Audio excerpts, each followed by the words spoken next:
up, you guys? I'm Mina. Welcome to my channel, Mina Reads, and today we're doing something a little bit different, and I'm finally jumping on the bandwagon. We're going to be doing a tier ranking video. Yay! That's why my computer's in the frame. So I'm going to be tier ranking all of my required reading from high school, and there's kind of a lot of it. So we're just going to get right into it, and we're going to see which ones I hated and which ones I loved and all that good stuff. So let's go over the tiers really quickly. The first tier that we have is part of my teen emotional development. Then we have I Cried, which is different from teen emotional development. Just means that it was like an emotionally impactful book. Then we have Points Were Made. Points Were Made is like mid-tier for me. It means that there was some themes, some stuff happened. I enjoyed the discussions I had in class maybe, but it's not a favorite book for me. And then next tier, Invented Boredom. Pretty self-explanatory, I think. And the last one is Ooh Girl, She's Problematic. We should just go with something really classic like Romeo and Juliet. So I'm gonna put this in part of my teen emotional development. I personally love Romeo and Juliet so much. I know everyone thinks that Romeo and Juliet is really corny and it's just really played out and oh, they're just horny teenagers. It's such a boring story. I don't get why it's such a big thing. But for me, Romeo and Juliet is really all about senseless violence and how senseless violence ruined the lives of these two really innocent, sweet teenagers who just wanted to be together. So for me, personally, Romeo and Juliet slaps. I know a lot of people don't feel the same way, but yeah. Next one, okay.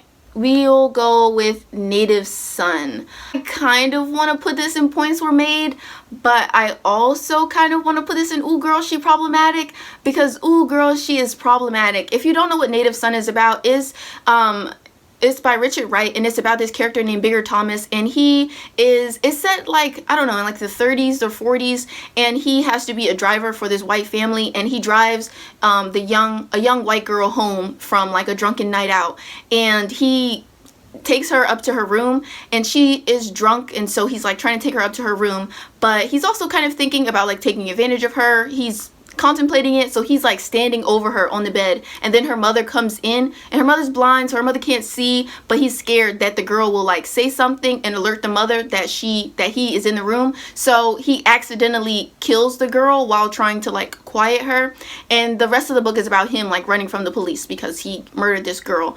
But this book is just very weird. It's kind of thematically supposed to be about like how society and how racism led him to be in this terrible situation where the police would have never believed him if he were to tell them the truth about what happened.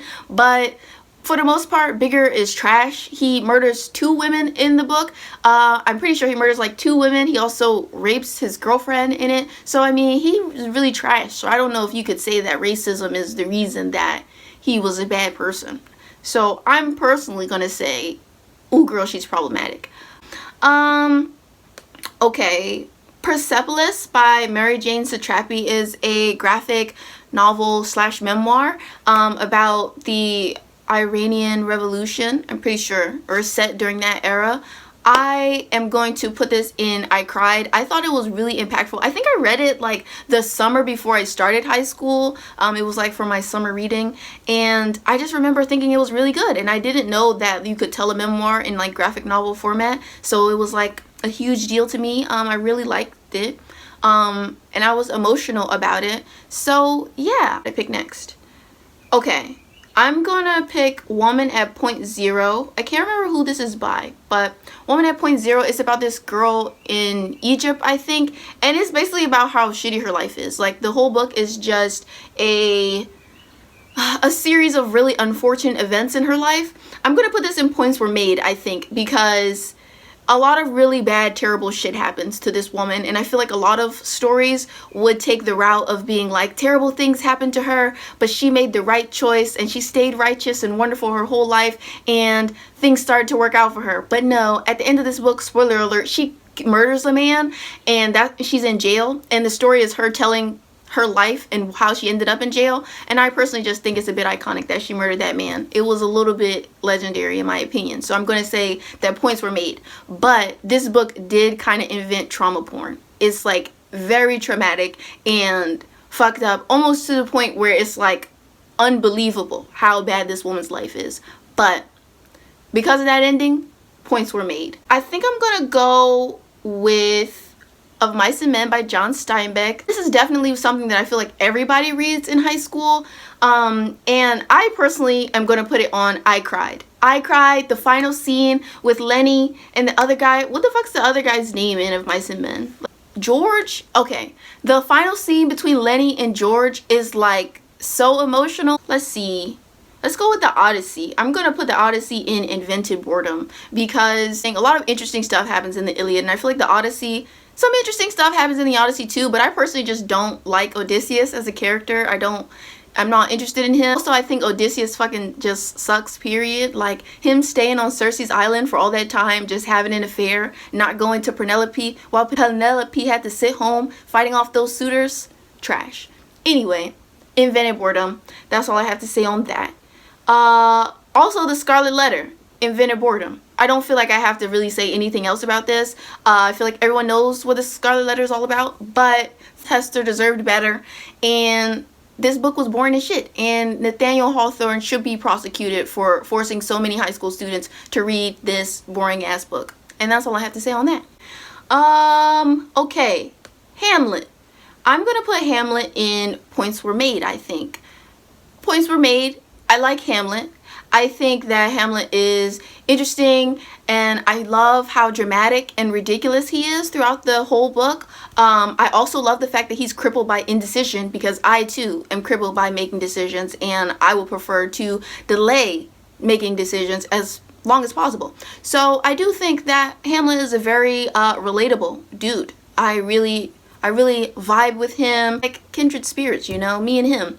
But so yeah, I'm going to say Points Were Made. Okay, Invisible Man by Ralph Ellison. I read this for AP Literature my senior year, and then I immediately dropped out of AP Literature because I really hated that teacher. She was terrible. She was horrendous.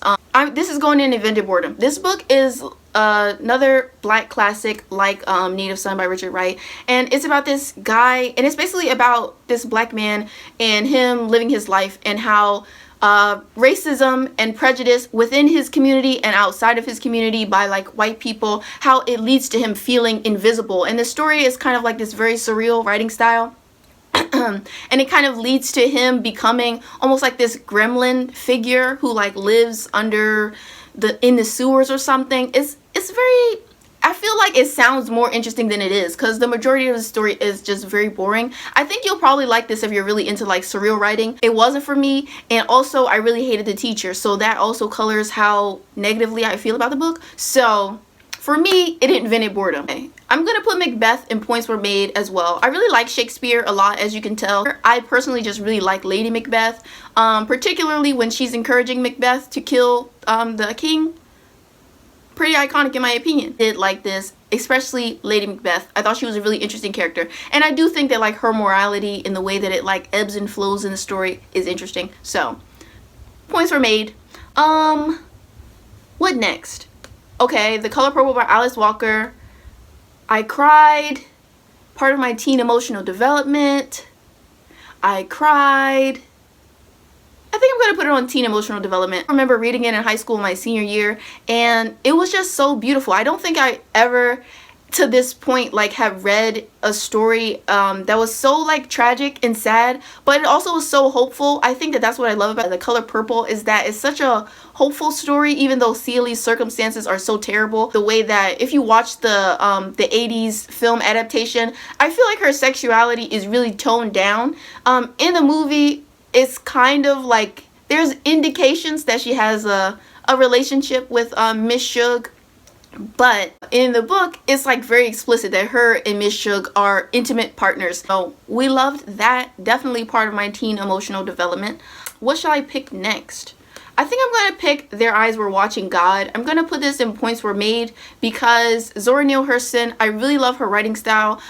Similarly to The Color Purple by Alice Walker, this book has a very colloquial writing style in which like the black people, they talk, you know, very distinctly in regional dialects. And I feel like I personally really love that in literature, specifically like historical literature about people of color, particularly black people. I feel like it's really valuable valuable to say that like colloquial language and speech patterns are valid enough to be a part of like the literary canon. So I personally love that aspect of Zora Neale Hurston's work, and specifically Their Eyes Were Watching God.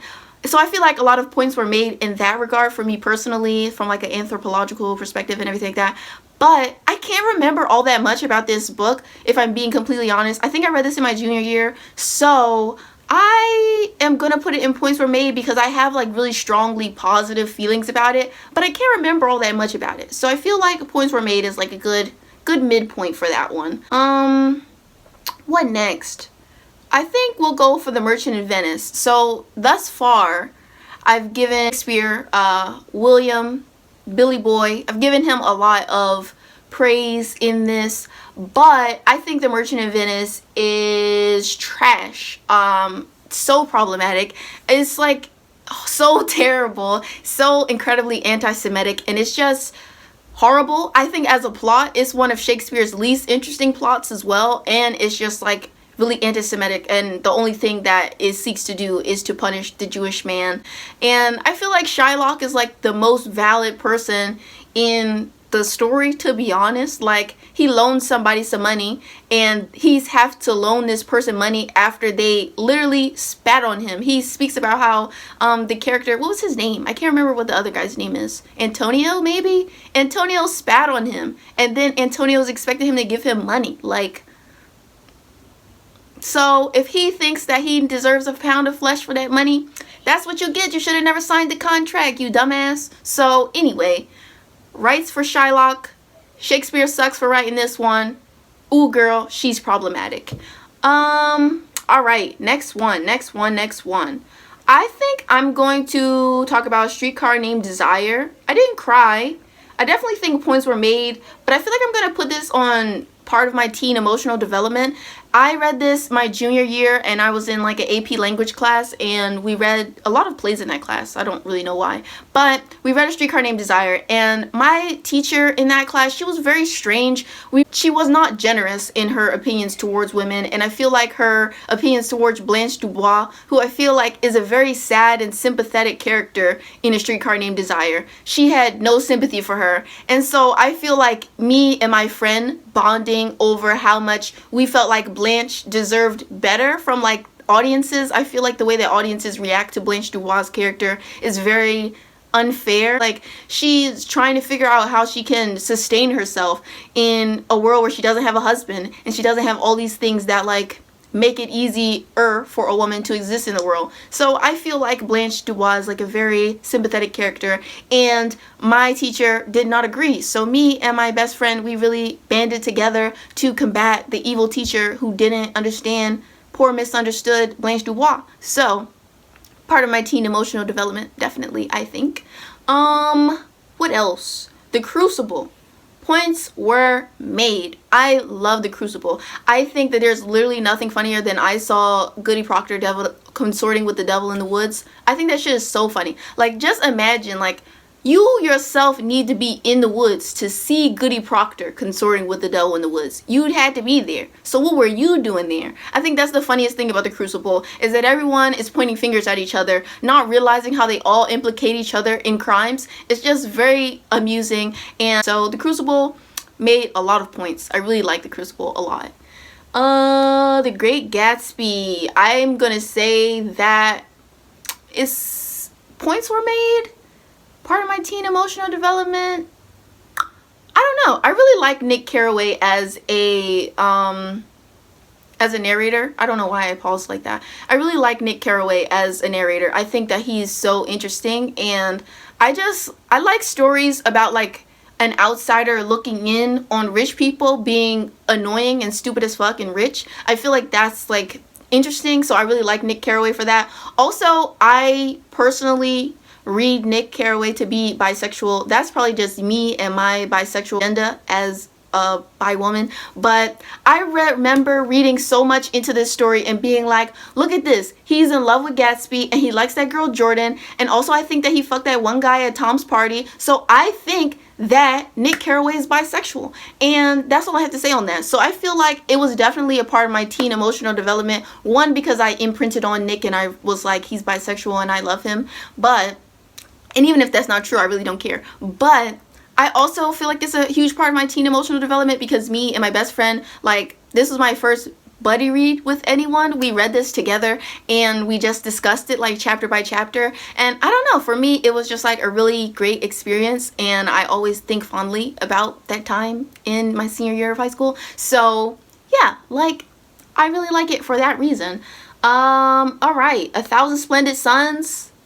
I cried. I sobbed. I still sob like thinking about this book. One of the best books about like women supporting other women that I've ever read. Is so sad, and oh my god, it's really about two women of different ages who come together. They basically meet because they have the same husband. It's set in like Afghanistan, I want to say, and they have the same husband, and it's about their abusive husband and about their shitty lives leading up to the moment where they marry their shitty husband.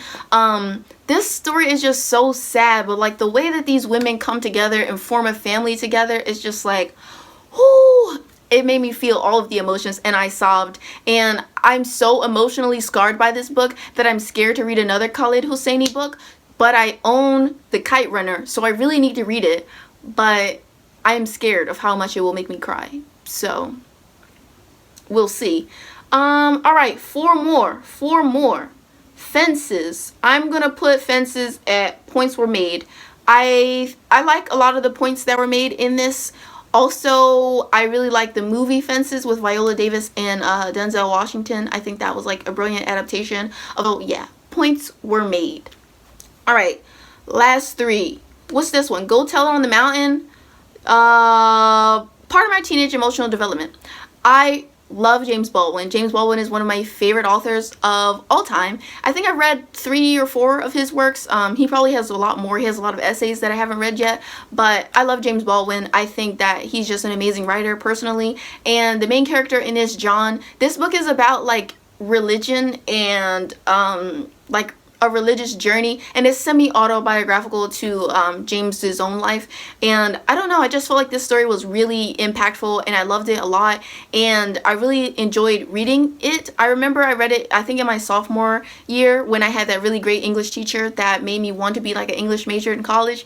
And I don't know, just like talking about this book and dissecting it, it really taught me how to like analyze a book and like the themes in a book and the messages and the signs and symbols and the motifs and all that. This is that book that taught me all those things, and also it taught me that I really love James Baldwin. So for me, important to my teen emotional development, definitely. All right, so the last one. Oh no, there's 2 more. I can't count. It's fine. This one, 1984. Ooh, girl, she's problematic.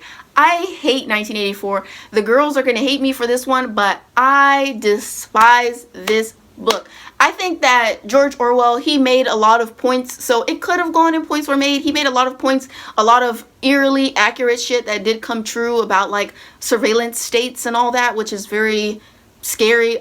So he did predict that, so points were made in that regard. But I think that Winston is one of the worst protagonists that I've ever read about. He sucks really, really bad, and I just hated him. Also, I feel like the story is just told in a really boring way, and I feel like George Orwell could have explained all of his same ideas in just like a simple essay. It didn't need to be a fictionalized novel, and it was not a compelling novel by any means. Also, Winston, he thinks about raping his love interest. Like, that's one of the first things that he thinks about his love interest, because she's part of like an anti-sex political group, and he thinks about raping her to like put her in her place. It's very strange and very ugly. And then later on, him and the lady are in love. It's just like, no, ooh, girl, she's problematic. We don't love it. We don't stand. So the last book is The Catcher in the Rye. So, ooh, girl, she's problematic, invented boredom, were points made. I'm going to put this in part of my teen emotional development, and the girls are probably going to hate me for this one too, but I really think that The Catcher in the Rye is an important book to me personally, because I really related to Holden in a lot of ways. I think that Holden Caulfield is like a character that I find people typically have a very adverse reaction to. They really hate him, and I also hate him. I think that he sucks. I think he's really annoying. But I feel like I related to Holden and how like hypocritical he is, how constantly he's complaining, how scared he is to like grow up, and how he is like hiding his trauma in complaining about other stuff. Instead of like analyzing how he feels on the inside, he would rather analyze what other people are doing and judge other people for what they're doing rather than looking within and dealing with his own issues. And I don't know, for me, that just was like, I don't know, it just, for me, it really worked because I really related to all of that stuff. And I feel like Holden made me realize a lot of stuff about myself that I didn't like, that I wanted to work on. So for me, Holden was definitely like an eye-opening character, even though I didn't like him. And even though I think that there are some aspects of this book that are very like, why? I definitely personally feel like Holden Caulfield is a really interesting character, and I think that the reason most people don't like him is because he probably reflects things about yourself that you don't like. And I think that you should lean into that feeling and realize, maybe I can do something to make my life better or make my outlook better instead of being all bitter and sad all the time like Holden Caulfield. So that's all the books that I read in high school. At least I'm pretty sure that's all the books I read in high school. And those are all of my thoughts. This video is longer than I really thought it was going to be, but I talked about like 20 books, so I feel like I might be valid. So anyway, yeah, thank you guys so much for watching. I will see you all in my next video. Bye, you guys. Like, comment, and subscribe.